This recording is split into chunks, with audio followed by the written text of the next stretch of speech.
With the exception of Jerusalem, there's probably no place referred to as often in the scriptures, the Gospels, than the Sea of Galilee. Jesus spent much of his public ministry in the environs of the Sea of Galilee. Many of his miracles and teachings took place there. The Sea of Galilee itself is probably not much bigger than Lake Geneva in Wisconsin.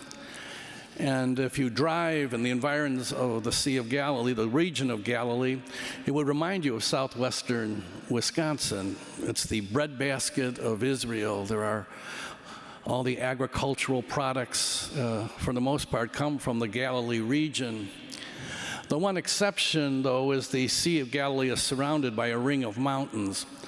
And this creates a weather effect where the winds blow over the mountains, and as they blow down the mountains, they pick up this speed, and so when they hit the water, it can cause a turbulent storm out of nowhere. It can be a day like today, and all of a sudden, the water becomes extremely dangerous.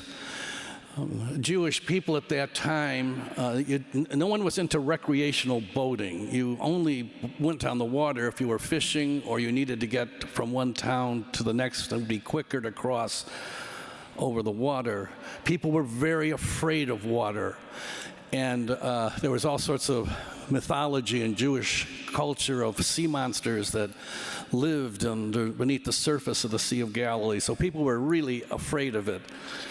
And it's no wonder that this scene takes place with the disciples nervously crossing the lake when this enormous storm blows up and Jesus is sound asleep and they're terrified. And Jesus wakes up and calms the waters. This becomes a great image for us this morning about the fact that Jesus is the one who brings calm and peace to our turbulent lives. There isn't anyone here this morning that doesn't have some turbulence going on in your life. Some of it might be pretty manageable, and for others, maybe it can feel like your ship might be sinking as you face some of the more serious issues like illness, death, the loss of a job, difficulties in one's family, feeling uncertain or depressed or anxious, these storms that blow into our lives. And we hear in this beautiful miracle this morning that Jesus seeks to bring calm and peace, particularly where there is turbulence, anxiety, discouragement, sadness, or fear.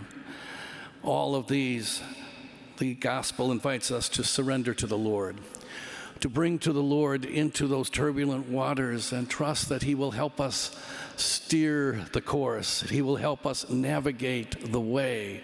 He will help us restore that inner sense of peace that we yearn for. As Jesus rebuked the winds and the sea and brought tranquility back to the Sea of Galilee, we acknowledge that He's seeking to calm the troubled waters in our own lives so that we can feel the peace that only He can give. Thank you for participating in this production of our virtual Mass. Your presence means so much. Every day, so many parishioners connect to OLPH through the digital ministry. The digital ministry is one of almost 80 ministries supported by the parish. That's why your support of the parish is crucial, so we can continue to have the resources to fund all of our ministries that touch the lives of many. Thank you for watching, continue to watch, and thanks again for your support.